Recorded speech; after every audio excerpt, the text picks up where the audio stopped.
Hello, my friend. I'm sure you must have found yourself in a situation where a significant other, your family member, or your very close friend did something that made you really feel angry. And even though you are wondering why should you be angry at what they have done or something, you just find yourself not being able to disconnect. One thing I've come to realize is that our emotions simply follows a number of things. And three major things that I've come to realize actually is that anytime you are angered, there are three things that must have happened. The first thing would be either your expectations were never met, number two, your beliefs were trampled upon, number three, your values were broken. Now, when you experience any of those three things, you will generally experience what we call emotional hijack, where your emotions will overpower cognition. And in those moments, you find it very difficult to forgive, you find it very difficult to move on.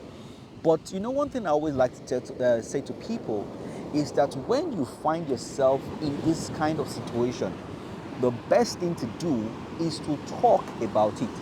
But the question is, how then do you talk about it in a way that still fosters, good relationships and doesn't break, the quality of relationship you have with this person? I generally look at this thing in this way. It's either you're communicating with your emotions or you are communicating your emotions. Now, as somebody that has studied emotional intelligence, for a very long time, particularly how to have excellent communication with our colleagues, with our friends, with our partners, our family, whatever, I've come to realize that oftentimes than not, when people are angry, they are vexed, they're in that space, they are most likely communicating with their emotions as against communicating their emotions. Now, when you communicate with your emotions, what you find yourself doing is that you are allowing the emotions you are feeling per time to be visibly manifested, either in your choice of words, in your tone of voice, or in your body language. And when this is happening, the other party also is feeling defensive because right now they are equally feeling attacked, and then they feel they need to match it up. And when conversations goes this way, it really results in a good place. But imagine if what I'm doing is that instead of communicating with my emotions, I am only communicating my emotions. That means all I want to do is to let you know exactly how I feel as a result of what you have done. In this case, I am particular. In this case, I am intentional about my choice of words. I am intentional about my tone of voice. I am intentional about my body language. And instead of attacking you as a person or complaining about what you have done, I will say something like, oh, do you know that when you did XYZ, it made me feel this way?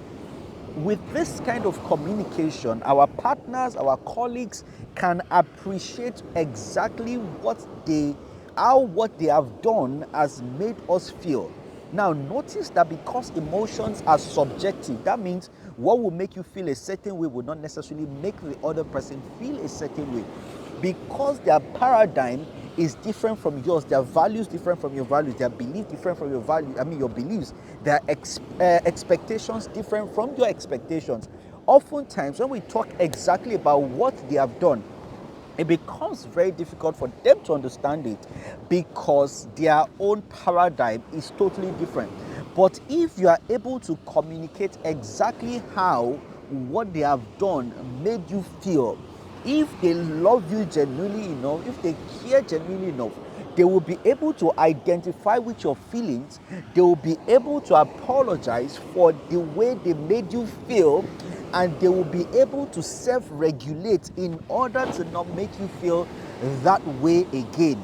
So for them, it's not going to be that they are changing behavior because they have to change behavior. They would be regulating behavior because they don't want you to feel the kind of way they made you feel again. That way, they will not feel like you are the one pressuring them to make behavioral changes. Rather, they would see it as them taking responsibility for change in behavior, and they do it more willingly without you having to compel them to do it. What am I trying to say to you in essence today?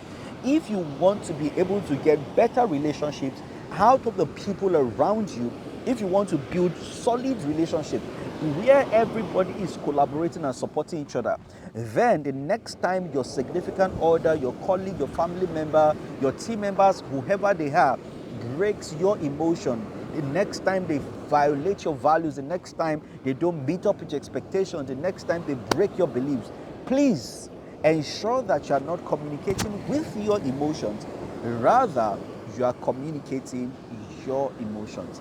Try this and let me know how it goes. And of course, if this is really useful for you, drop me a comment in the comment section and let me know exactly how you're able to use it. Also, feel free to share this with your friends and your colleagues. And I hope to connect with you later. And until then, go out there, make magic happen. My name is Boluwatife David, and I'm your high performance coach. Cheers.